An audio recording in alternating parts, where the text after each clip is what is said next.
Акылбеков Руслан Акылбекович 2021 жылдын 9 февралдан баштап Бишкек шаарынын вице-мэр кызмат ордунда дайындасын. Менин буйругум менен назначение болгон. Акылбеков Руслан Акылбекович Баласагын университетинин правоведениясын бүтүргөн. Жеке компанияда юрист болгон, жогорку кеңеште старший консультант депутат болгон. Зам директор юридической компании, жогорку кеңеште старший консультант болуптур. Зам директор торговый дом, Север Электрода иштеген.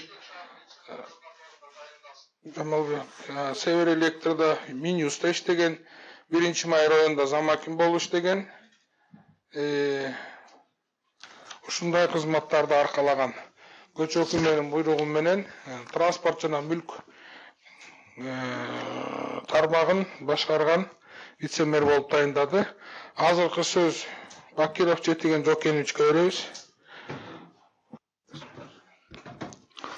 Саламатсыздар, урматтуу коллегалар.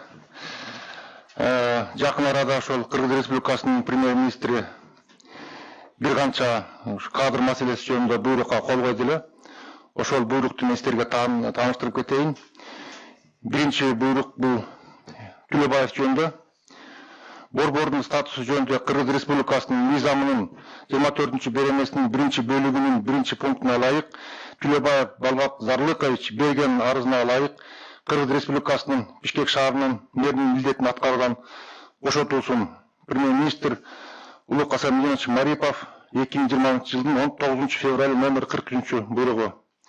Эң урматтуу коллегалар, кыскача токтолуп кетсек, Балбак Зарлыковичтагы бир топ аракеттерди кылып, ушул кызматта иштеп келди, аны баарыңыздар жакшы билесиздер.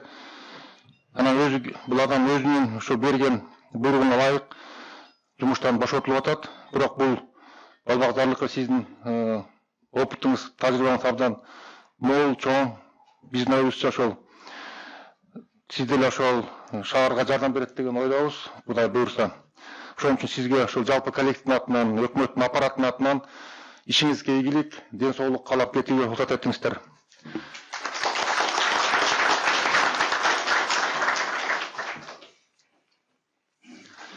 Экинчи буйрук, урматтуу коллегалар, бул Нургазиев жөнүндө. Борбордун статусу жөнүндө Кыргыз Республикасынын мыйзамынын 24 беренесинин 4-бөлүгүнө ылайык Кыргыз Республикасынын Бишкек шаарынын жаңы мэри шаарынганга чейин Нургазиев Эрмек Белекович Кыргыз Республикасынын Бишкек шаарынын мэринин милдетин аткаруучу болуп дайындалсын. Премьер-министр Марипов 2020 жылдын 9 февраль номер 44 буйрук. Эми кыскача сиз жөнүндө тааныштырып кетейин. Эрмек Белекович жогорку билимдүү 94 жылы Ош техника университетинде, техника университетин аяктаптыр. Андан кийин Борбордогу Баласагын атындагы университетин аяктап, финансы жана кредит адистигин алган.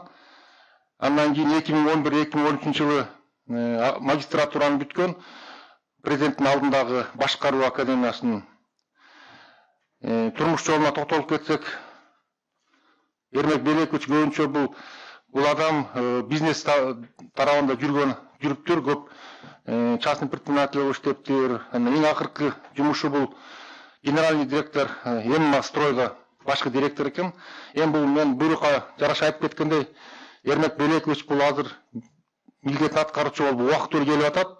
Баарыңыздар билесиздер, 2021 жылдын 11 апрелинде шайлоо өтөт, баардык жергиликтүү кеңештерде бул шайлоого чейин иштеп берет, буйрса. Анан сиздерден сураныч, урматтуу коллегалар, коллектив менен колдоп, Эрмек Белековичтин дагы тажрыйбасы, жетекчилик тажрыйбасы абдан чоң экен, абдан мол экен. Биздин оюбузча бул Бишкек шаарына дагы өзүнүн кызматын көрсөтүп, сиздер колдоп берген учурда иштеп берет деген ойдобуз. Анан негизги максаттар азыркы учурда баарыңыздар билип атасыздар.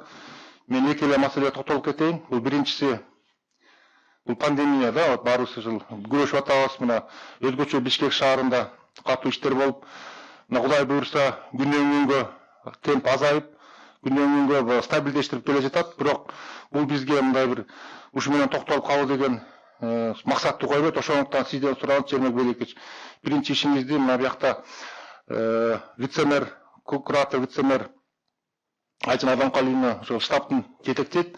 Чоң иш алып барып, сразу азыр для раскачки убакыт жок. Сиз жумушка кирип, шаардын, тем более шаардын маселесин жакшы түшүнөт экенсиз.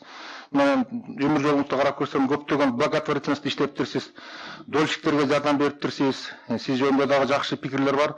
Анан сизге дагы ошол экинчи маселе бул мына кыш аяктап калды, бирок ошондой болсо да шаарда көп нерсе белгисиз учурда чыгып кетет да. Ошондуктан шаардын жашоо шартын, ошол шаардын халкынын кызмат көрсөтүүсүнүн сапатын төмөндөтпөш керек. Бардык служба менен чогуу иштеп, шаарды бирсе таанышып, шаар менен эми өзүңүз таанышып чыгасыз.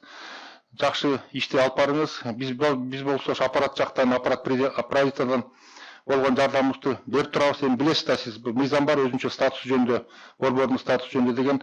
Бул өзүнчө башкаруу системасы кичине башкачараак болот. Биз только баягы өзүбүздүн полномочия боюнча делегированный деп коебуз.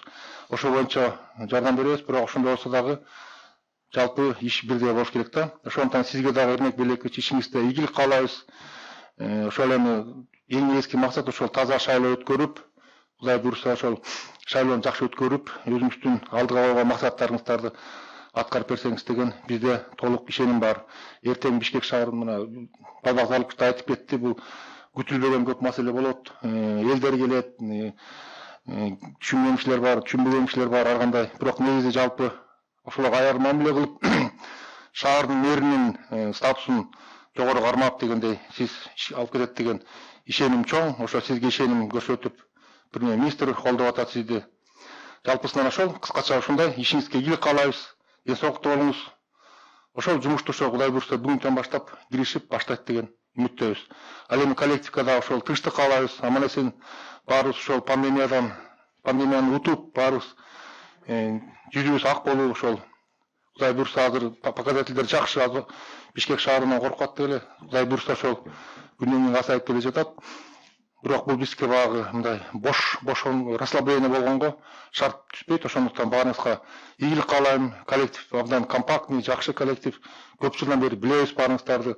Абдан тажрыйбалуу кишилер иштейт бул жакта. Аябай жакшы коллектив да, мэриянын коллективи. Ошон үчүн сизди жакшы кабыл алат деген ойдобуз.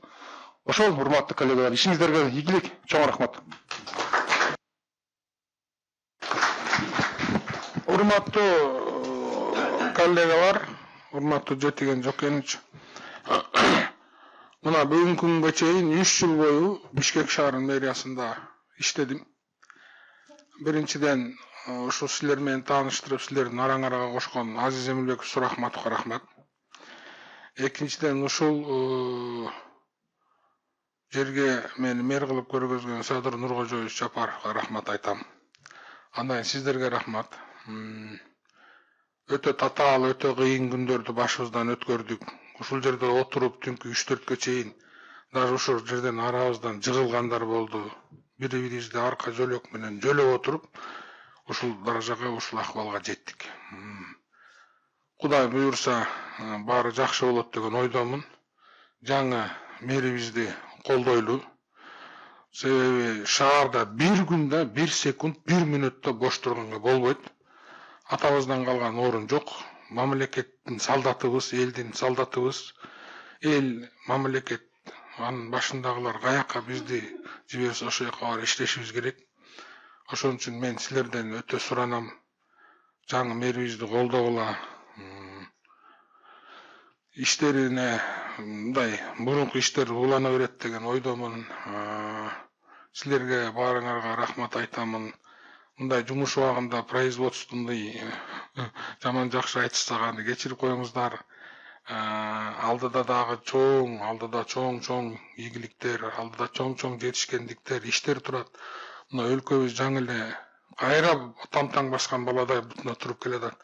Ошону мындай колдоп, аста жылдырганга аракет кылышыбыз керек.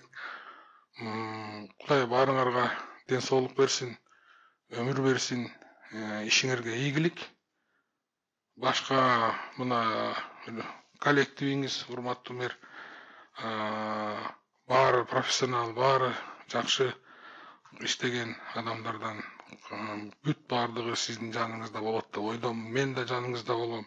Ар дайым сиздин жаныңызда болом. Бирдеме болсо чалыңыз, сураңыз. Жакшылык болсун. Рахмат.